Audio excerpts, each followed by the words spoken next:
How to delete the entire draft message on Samsung.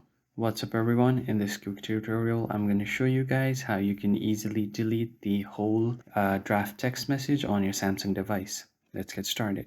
So what I'm talking about right here is if I open my messaging app and if I tap on the profile on the top chat right here, as you can see, even if I haven't sent the message, it has still kept my message as a draft message. So if you have typed something but you haven't sent it to the person, then it will stay as a draft. Now to delete this entire text, what you need to do is basically tap on this text box first. It will pop up your keyboard. Now you can tap and hold on the text box and leave it. Then you will have an option to select all. So you can just tap on select all and you can basically tap on the backspace on your keyboard and it will delete the entire message. But there is another cool trick that you can do with Google Keyboard, which is if I type here anything like so.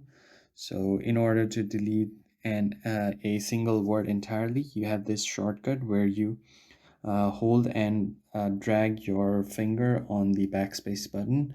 So you just drag on backspace, it will select an entire word, and you can do this and select the entire sentence and backspace right away. If you found the video helpful, hit the like button and subscribe. I will see you guys on the next one.